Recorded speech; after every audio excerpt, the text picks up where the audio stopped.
Nikah diam-diam. Begitu pisah, ramenya ngalahin perang Vietnam. Dulu sesuatu hal membuat kalian berdua bersatu. Sekarang sesuatu hal pula yang membuat kalian berseteru. Kenapa kalian bisa menikah? Karena di antara kalian saling menilai kelebihan masing-masing. Ingat, kecocokanlah yang membuat kalian enjot-enjotan sampai kelojotan. Terus kenapa sekarang kalian saling ungkit-ungkitan kayak cacing kepanasan? Tapi kalau gue pikir-pikir sepertinya ini udah menjadi suatu kebiasaan deh kalau kita mau flashback ke belakang. Ibunya adik biang keributan. Sekarang gue yang nanya sama elu. Kalau elu punya statement, apakah mendatangi rumah orang pada jam 2.30 malam itu wajar? Nah, sekarang gue tanya balik sama elu. Apakah melakukan tindakan kekerasan sampai ancur-ancuran begitu terhadap orang lain itu adalah sesuatu yang wajar? Kenapa tidak dilerai? Berarti dengan tidak melerai tindakan yang dilakukan oleh putra ibu itu, ibu dan keluarga ibu sendiri mewajarkan tindakan yang sebenarnya tidak wajar. Ini bukan lagi masalah wajar atau tidak wajar, Bu, tapi masalah hajar menghajar. Dari statement ibu tersebut, saya bisa simpulkan bahwa sebenarnya ibu justru menyalahkan korban. Bagaimanapun juga, yang salah boleh dibela, Bu, tapi tetap harus objektif, paham? Don't expect too much from humans. Karena sifat manusia itu berubah-berubah. Seperti adanya pagi dan malam, siang dan sore. Pagi dia bisa bilang I like you. Siangnya dia bisa bilang I love you. Malamnya dia bisa bilang will you marry me? Besoknya dia bisa bilang do I know you? Makanya yang penting itu adalah how to manage your anger. The big point for your life. Jalanin itu dan gue akan gaji lu. Lu mau gaji berapa? Supaya lu bisa menafkahi gue. Oh my god, terkejut banget sih aku setelah melihat story dari Antonio Dedola. Oh, ada apa ini? And then senjata lagi, dia tuh alasan karena anaknya sakit. Please tolong Antonio jangan spill semuanya. Gak enak ya kerasnya dibuka. Kalian tuh gak boleh pura-pura sakit kayak gini, apalagi abis ketahuan lagi story. Kalau dilihat Antonio Dedola tuh nulis kayak gini nih, yang artinya dia tuh nggak bakal lah mau nyolong-nyolong barang-barang orang gitu ya. Kalau memang niatnya mau nyolong, waktu dia masuk penjara kemarin, buktinya Antonio tuh jaga rumah, jaga anaknya. Ya kalau mau nyolong ya dari kemarin aja waktu dia masuk penjara, ya kan? Gimana? Mau aku spill semuanya nggak di sini? Menurut kalian gimana tentang Antonio Dedola dan vs Nikita Mirzani? Siapa nih yang salah, mana siapa yang benar? Lu bisa jalanin itu dan gue akan gaji lu. Lu mau gaji berapa? Supaya lu bisa menafkahi gue. Yuk langsung aja kita bahas mengenai kasus ini.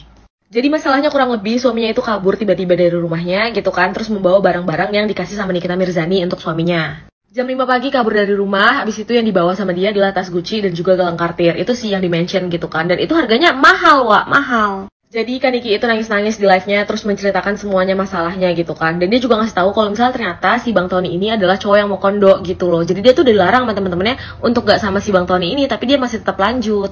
Terus karena ngerasa geram nih dengan tingkah laku si Tony, akhirnya banyak netizen yang nyerang dia. Nah si Tony-nya ini speak up di Instagramnya, kalian bisa baca sendiri. Intinya si Tony ini bilang kalau misalnya dia itu bukan pencuri dan semua barang yang dia bawa itu adalah hadiah gitu kan.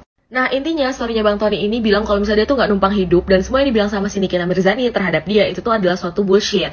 Karena si Bang Tony ini juga ngirim duit untuk Nikita Mirzani, gitulah ya kurang lebihnya.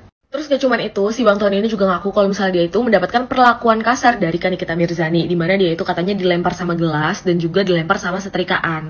Nah untuk hal kekerasan ini itu tuh udah dijawab juga sama Nikita Mirzani kemarin di live-nya. Dia bilang kalau misalnya yang dibilang itu emang benar, tapi dia tuh punya alasan sendiri, alasannya nggak dikasih tahu, pokoknya udah bikin dia sakit hati. Nah terus mengenai kekerasan nih kan, tentang gelas yang dilempar, itu tuh katanya Kaniki adalah gelas yang kecil, terus abis itu juga setrikaan, itu katanya cuma kena kabelnya aja. Dan disebutin juga sama si Kaniki kalau misalnya dia tuh udah minta maaf perkara gelas dan juga setrikaan itu. Nah kurang lebih masalahnya kayak gitu, dan abis itu si Tony memberikan pembelaan kan di IG-nya, si Kaniki minta di-delete story-nya. Nah, kurang lebih kronologinya kayak gitu. Kalau misal kalian percaya siapa nih? Tulis di kolom komen. Awalnya saya berpikir bahwa kasus Tony Dodola dan Marijan ini merupakan settingan demi mencari trending topic. Tapi ketika saya mendengar suaranya Tony Dodola, saya merasakan ada kejujuran, ada getaran hati. Dia merasakan dan melihat behind the scene, di balik layar itu. Kita hanya lihat layar kaca ini yang penuh hedonisme, yang pencitraan, ketawa-ketiwi, kemesraan, tapi dia sendiri mengalami sesuatu, mungkin penderitaan.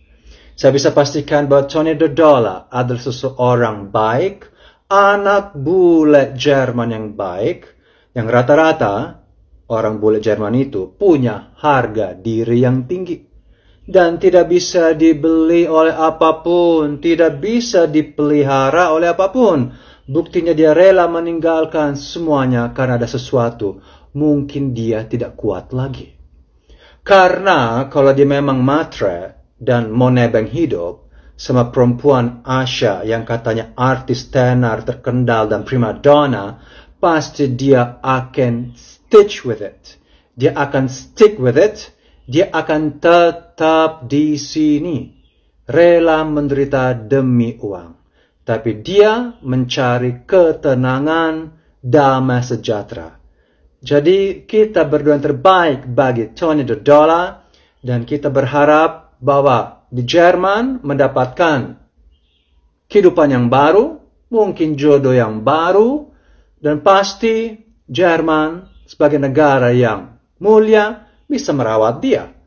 Karena gimana pun, orang Jerman dilindungi oleh negaranya sendiri.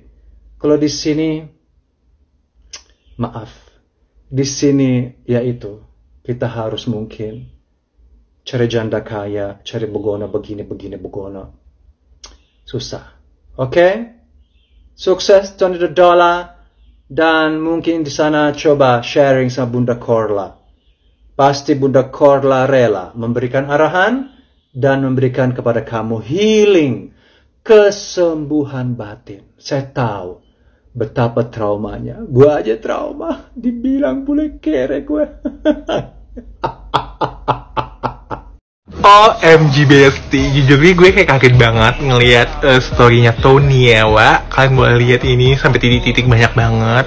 Cuman gue kayak fokus banget sama pesannya si Nyai, Wak. Dia sampai mohon-mohon sama Antonio Dodola untuk menghapus postingan itu. Karena si Nyai ini khawatir banget, media banyak banget yang meliput. Ya banyak banget lah, dari semalam kan udah live banget ya, Wak. Sampai pagi tadi pun masih live. Kan yang mulai war dan semuanya itu kan si Nyai ya, Wak. Gue selalu banget sama si Tony ini karena dia punya banyak bukti banget dan dia udah share semuanya di story. Kalian lihat di IG-nya dia, Wak.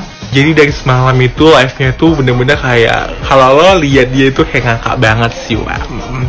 Kayak drama apa lagi nih? Ada drama nangis-nangis, Wak. Katanya tas brandednya dibawa lari lah, terus dia minta cincinnya 700 juta dibalikin lah. Mungkin ini namanya kurma, Wak. Alias karma ya, Wak.